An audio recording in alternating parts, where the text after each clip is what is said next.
찬송가 588장을 찬송하시겠습니다.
함께 기도하겠습니다. 연휴 기간 이동하는 가정들을 보호해 주시고 특별히 혼자 계시는 어르신들에게 특별한 위로해 주시기를 승리교회 모든 성도가 풍성하고 감사한 연휴가 되기를 위하여 기도하겠습니다. 두 번째로 기도하실 때 교회를 위해서 기도하겠습니다. 하나님의 말씀을 사랑하고 말씀에 순종하는 교회로 세워주시길 기도하겠습니다. 연휴 기간 주님 안에서 쉼을 누리고 재충전하여 더욱 역동적으로 움직이는 교회로 세워주시길 간구하겠습니다. 끝으로 박규성 위임 목사님의 가정과 사역 가운데 늘 새 힘을 부어주시고 임마누엘 하나님 함께 하시기를 기도하겠습니다. 이 제목 가지고 다 함께 기도하시겠습니다.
우리에게 주시는 하나님의 말씀은 누가복음 6장 27절에서 38절 말씀입니다.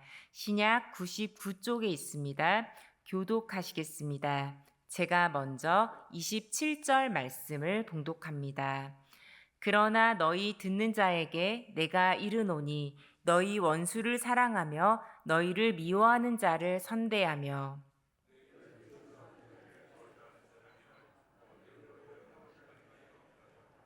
너의 입뺨을 치는 자에게 저 뺨도 돌려대며 내 겉옷을 빼앗는 자에게 속옷도 거절하지 말라.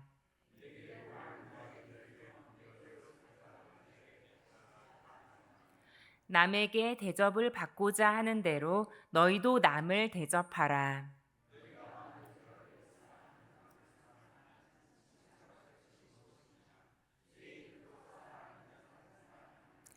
너희가 만일 선대하는 자만을 선대하면 칭찬받을 것이 무엇이냐? 죄인들도 이렇게 하느니라.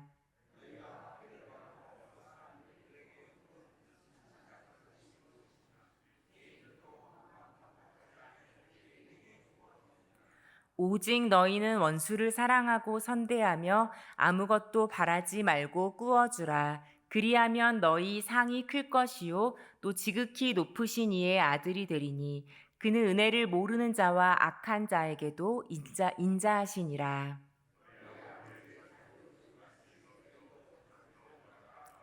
비판하지 말라. 그리하면 너희가 비판을 받지 않을 것이요 정죄하지 말라. 그리하면 너희가 정죄를 받지 않을 것이요 용서하라. 그리하면 너희가 용서를 받을 것이요 주라. 그리하면 너희에게 줄 것이니 곧 후이되어 누르고 흔들어 넘치도록 하여 너희에게 안겨 주리라.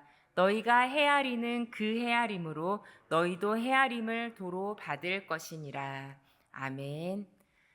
네, 샬롬. 추석 연휴 기간에도 새벽을 깨우며 기도하는 성도님들의 간구에 신실하신 하나님께서 신실하게 응답해 주시기를 기원합니다. 네, 어린 시절 추석 연휴면 늘 이제 조부모께서 계신 시골집에 방문을 했었습니다. 네, 할머니 집에는 옥상이 있었습니다. 그래서 그 옥상이 이 사촌들의 놀이터였기 때문에 늘 이제 어렸을 때도 그렇고 자라고 나서도 그렇고 옥상을 늘 올라갔었습니다. 근데 그렇게 옥상에서 그 평화로운 동네 풍경을 바라보고 있는데 네, 그 모든 평화를 깨트리는 소리가 들리더라고요. 네, 바로 뒷집에서 굉장히 시끄러운 소리가 나곤 했습니다. 네, 소리치고 던지고 욕하는 소리에 아주 멀리 떨어져 있음에도 불구하고 굉장히 공포를 느꼈던 깜짝 놀랐던 기억들이 있습니다. 명절에 오랜만에 가족끼리 모였는데 사실 싸우러 모인 것은 아니죠. 그럼에도 불구하고 그 뒷집에서는 거의 해마다 그렇게 싸우는 소리가 들렸습니다. 가장 가까운 가족이지만 오래된 미움과 갈등으로 만나기 힘든 사이가 되어버리면 매년 돌아오는 명절은 1년 중 가장 힘든 시간일 것입니다. 그런데 때로는 예수님을 믿는 기독교인들도 가족 안에 있는 미움을 해결하지 못하여서 고민하기도 하고 나름의 신앙적인, 윤리적인 이유로 그 미움을 정당화하기도 합니다. 우리의 기준은 우리의 생각이 아니라 하나님의 말씀이기 때문에 본문을 통해 주시는 말씀에 귀 기울이기 원합니다. 오늘 본문 누가복음 6장에서는 기독교적 사랑의 특징을 말씀하고 있습니다. 먼저 그 사랑은 보복하지 않는 사랑입니다. 우리 27절, 28절 말씀을 다시 읽겠습니다. 그러나 너희 듣는 자에게 내가 이르노니 너희 원수를 사랑하며 너희를 미워하는 자를 선대하며 너희를 저주하는 자를 위하여 축복하며 너희를 모욕하는 자를 위하여 기도하라. 네, 성도 여러분, 미운 마음이 드는 가족을 향해서 먼저 사랑하고 선대하며 축복하고 또 심지어 기도까지 하실 수 있겠습니까? 네. 예수님께서는 그런데 그렇게 크고 넓은 사랑으로 박해하던 자들을 대하셨기 때문에 저희가 그 예수님 앞에 서면 사실 변명할 말이 별로 없습니다. 우리도 또한 그렇게 할 수 있고 또 그렇게 해야 함을 기억하시기 바랍니다. 승리교회 교우들 중에는 우리가 그냥 일반적으로 생각했을 때는 좀 어려울 수 있고 불편할 수 있는 그런 관계 속에서도 친절하게 대하고 서로 깊은 정을 나누는 고부간이나 시누이나 올케 관계나 이런 관계들이 참 많이 있습니다. 근데 그렇게 그런 상식적인 관계의 선을 넘어서서 서로 관대하게 이해하고 사랑하는 관계를 만날 때마다 참 감동이 있습니다. 그런데 여러분, 제가 굳이 말씀드리지 않아도 여러분들 잘 아시겠지만 명절에 생각 없이 던진 말로 미움의 씨앗을 뿌릴 수 있음을 기억하시길 부탁드립니다. 네, 흔히 이제 딸들은 엄마 편이라고 이야기를 많이 하죠. 아마도 어머니의 마음을 가장 잘 이해하고 누구보다 어머니의 입장에서 깊이 공감하고 있기 때문일 것입니다. 그래서 좀 지혜로운 집안의 어른들은 내 눈에 좀 부족함이 있는 자녀나 자부라 하더라도 사랑으로 섬기고 선대해야 함을 굳이 말씀드리지 않아도 잘 아실 것입니다. 어, 그냥 내 입장에서는 당연한 말이지만 상대방이 듣기에 섭섭한 말 한마디로 자녀의 마음뿐만 아니라 손자, 손녀의 마음까지도 다치게 하고 그 마음에 미움의 씨앗을 뿌릴 수 있기 때문입니다. 이곳에 계신 분들 가운데도 혹시라도 이미 내가 예상하지 못했을 때 미움의 씨앗이 뿌려져서 자라고 있는 그런 가정이 있다면 우리 한 명이라도 형제나 자녀 또 우리 손자 손녀와 불편한 관계 가운데 있는 성도님 계시다면 이곳에 계신 분들이 기도로 먼저 다가가실 수 있기를 바랍니다. 믿음의 사람이 먼저 손을 내밀 때 미움으로 꽁꽁 얼어붙었던 관계도 언제 그랬냐는 듯이 다 녹아서 사랑의 관계로 세워질 수 있음을 믿습니다. 그런데 성도 여러분, 사랑이 물질로 표현될 수 있음을 잘 아실 것입니다. 우리 30절 말씀 읽겠습니다. 내게 구하는 자에게 주며 내 것을 가져가는 자에게 다시 달라 하지 말며. 여기서 이제 가져가다라는 말을 동일한 본문인 34절을 참고해서 본다면 빌려간다라는 의미라는 것을 알 수가 있습니다. 그래서 이 30절 말씀은 기독교인이 채권자의 입장에 있을 때를 가리키는 말씀입니다. 그러니까 내가 누군가에게 무엇을 빌려줬다라는 것이죠. 이 경우에 여기 이제 우리 한글로 번역된 이 구절에서는 다시 달라 하지 말라라고 번역을 해서 뭔가 내가 빌려주거나 꾸어줬을 때 그냥 포기를 하란 말인가 이렇게 오해가 되기도 하는데요. 그런 의미는 아닙니다. 이제 우리가 이제 읽는 성경이 원어가 있잖아요. 헬라어 원어로 표현된 것을 보면 계속 지불을 강요하지 말라라는 의미입니다. 네, 받을 수는 있지만 가난한 채무자에게 계속해서 돈을 갚으라고 독촉하거나 또 나에게 뭔가를 빌려갔기 때문에 그 사람을 괴롭히지 말라라는 그런 의미가 담겨 있습니다. 제가 예전에 사역했던 교회에 한 권사님이 계셨는데요. 이 권사님께서 오랫동안 시댁 식구들의 전도라는 기도 제목을 가지고 계셨습니다. 그래서 명절 때도 그 마음이 있기 때문에 늘 더 사랑으로 섬기고 그렇게 노력을 하셨었는데요. 부부가 함께 사업을 하는 분이셨는데 어느 날 이제 신앙이 없는 시동생에게 경제적인 어려움이 닥쳐왔습니다. 이제 그렇게 시동생이 어려움을 겪게 되자 이 남편분께서 의논을 하지 않으시고 큰 액수를 시동생에게 빌려주었다고 합니다. 이제 그로 인해서 상당 기간 이 부부가 운영하셨던 사업체도 재정적으로 어려운 시간을 보냈습니다. 그럼에도 불구하고 이 권사님께서 시동생에게 갚으라는 말을 하거나 또 원망의 말씀을 하지 않고 이 사업체를 축복해 주시고 물질을 공급해 주시는 분은 하나님이라는 믿음으로 굉장히 긴 시간을 인내하셨습니다. 예전에는 실패하여 여러 번 옮겨 다녔던 그런 사업체이지만 지금은 처음과는 비교할 수도 없이 번창한 기업이 되었고 또 좋은 곳에 사옥도 이전을 했으며 또 너무나 놀랍고 감사하게도 그 시동생 가족도 예수님께로 돌아왔습니다. 여러분, 당장 나와 내 가족이 힘든데 돈 갚으라는 말을 얼마나 하고 싶으셨겠습니까? 명절에 만날 때마다 정말 여기까지 그 말이 올라오셨을 것 같아요. 하지만 구원의 역사, 사랑의 역사를 기대하며 참고 또 참으셨다고 생각이 듭니다. 인간적인 상식을 뛰어넘는 그리스도의 사랑이 함께 하셨기에 이 순종과 실천이 가능했음을 봅니다. 지금 신앙을 갖게 된 이 시동생 분도 내가 신앙을 갖게 된 이유는 우리 형수님이 나에게 관대하게 대했기 때문에 그렇다라고 말씀하신다라고 해요. 저도 그 권사님을 생각할 때면 정말 사업하시는 분들이 본 그 통장에 우리가 상상할 수 없는 적은 돈이 있으실 때도 있더라고요, 정말. 그렇게 본인이 넉넉하지 않을 때도 늘 베풀고 나누는 사랑으로 주위를 따뜻하게 하는 존경스러운 분으로 제게도 오랫동안 기억되고 있습니다.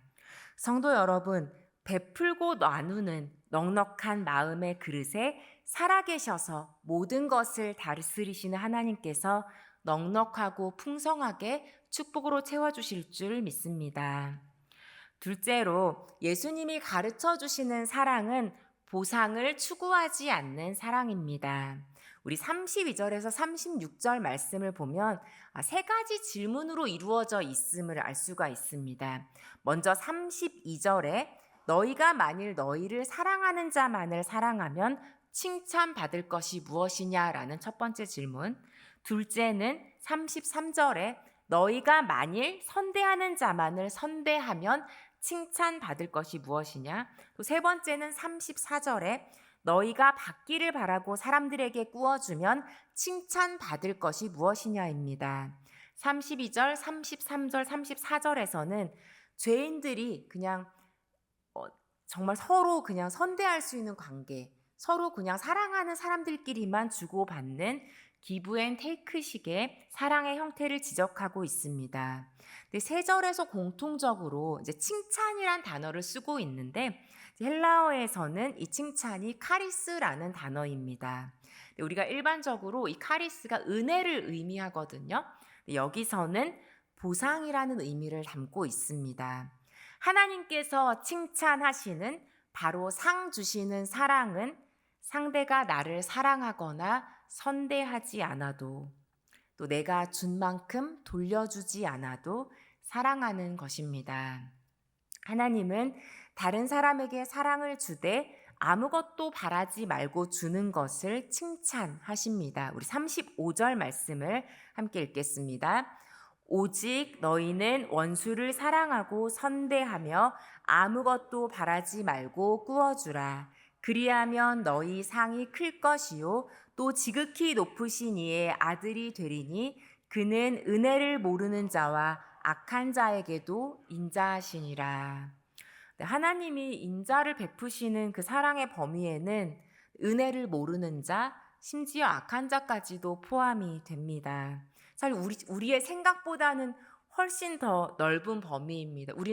우리가 선하게 행동했을 때 하나님의 그 사랑이 선한 사람들에게만 머물길 바래요. 그러면서 나에게 아프게 한 사람, 나를 괴롭힌 사람, 고통당하고 또 하나님 앞에 벌 받기를 바라는 기도를 때로는 들으실 때도 있으실 것입니다. 그렇게 하나님이 내가 생각했을 때 선하다라고 하는 나에게 편 들어주시기를 바랍니다. 그런데 놀랍게도 하나님의 말씀에서는 하나님의 이 사랑의 범위가 대상을 가리지 않는다라고 말씀하고 있습니다.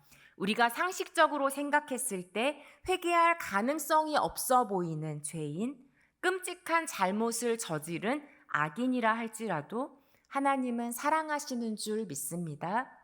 그리고 다시 한번 기회를 주시는 크고 넓으신 자비로우신 하나님이십니다. 또한 여러분 기억하셔야 될 것은 지금 여기서 우리 명절 연휴에도 예배드리는 귀한 여러분께서도 하나님의 크고 넓은 자비와 긍휼로 다시 두 번째 기회를 얻은 사람들임을 기억하시기 바랍니다. 그렇게도 내가 받은 은혜가 얼마나 크고 넓은지 깨닫게 된 사람은 용서하라는 말씀, 주라는 말씀이 결코 어려운 명령은 아닐 것입니다. 사랑하는 성도 여러분, 하나님께서 크고 넓은 사랑으로 우리를 먼저 품어주셨습니다. 주님이 바라시는 방향과 반대로만 가던 사랑하기보다는 미워하는 데 익숙한 우리에게 먼저 손 내밀어 주셨습니다. 크신 긍휼로 그렇게도 미움이 가득한 우리를 용서하셨고 다시 사랑으로 살아갈 두 번째 기회를 허락해 주셨습니다. 그러하기에 그 크고 넓은 사랑 속에서 숨 쉬며 살아가는 우리는 보복하지 않고 보상을 바라지 않는 크고 넓은 사랑으로 사랑의 삶을 살아갈 수 있음을 믿습니다. 우리가 사랑하는 하나님의 크신 자비를 닮아 미움과 갈등 중에 있는 상대에게도 관대하게 긍휼 베풀 수 있는 사랑의 삶 살아가시기를 진심으로 기원드립니다. 함께 기도하시겠습니다. 참 좋으신 하나님 감사드립니다. 하나님, 이 추석 연휴를 맞이하여 우리 가족들 간의 관계들을 돌아봅니다. 하나님, 겉으로는 선대하지만 여러 이유들로 인하여서 미워하고 사랑으로 품지 못하는 관계들이 있다면 하나님 이 시간 우리의 마음을 먼저 녹여주시기를 기도합니다. 하나님, 주님께서 우리를 긍휼히 여겨주시고 우리에게 다시 늘 기회를 주시고 사랑의 눈으로 바라봐 주심을 인하여 감사드립니다. 하나님, 우리도 그 사랑의 눈으로 우리 가족과 이웃을 바라볼 수 있도록 함께하여 주시옵소서. 하나님, 우리 안에 있는 미움은 예수 그리스도의 사랑으로 녹여주시고 혹시라도 이미 멀어져 다시 화해할 수 없는 관계들 있다면 주님, 우리 안에 용서의 마음 부어주셔서 기도 가운데 용서하고 화해할 수 있는 축복 더하여 주시옵소서. 하나님, 상대방에게 미워할 만한 이유가 있다 하더라도 하나님, 우리가 하나님 앞에 저지르는 그 미움의 죄는 그대로 있음을 봅니다. 주님, 우리를 예수 그리스도의 보혈로 깨끗게 하여 주시고 이 시간 그 모든 미움의 죄에서 해방될 수 있도록 우리와 함께 하여 주시옵소서. 주님께서 우리를 관대하게 대하셨듯이 하나님 우리 마음을 넓혀주시고 주님, 예수님 믿는 사람으로서 사랑의 삶 사는데 부족함이 없도록 넉넉한 사랑으로 채워주시옵소서. 주님께 모든 것을 맡겨드리며 이제는 우리 주 예수 그리스도의 은혜와 하나님의 사랑과 성령의 교통하심이 하나님이 칭찬하시는 사랑의 삶 살아가길 소망하는 성도님들 위해 축복으로 주신 가정과 일터 위에 나라와 세계 위에 영원토록 함께 하시기를 간절히 축원하옵나이다. 아멘. 함께 기도하시겠습니다. 이 시간 주님께서 기뻐하시는 믿음으로 또 칭찬받는 사랑으로 설 수 있도록 우리 자기 자신의 삶을 돌아보며 기도하시겠습니다. 그리고 혹시라도 우리 가족 가운데 화해가 필요한 그런 관계들이 있다면 그리스도의 사랑으로 덮어달라고 중보하며 함께 기도하시겠습니다. 다 같이 기도하시겠습니다.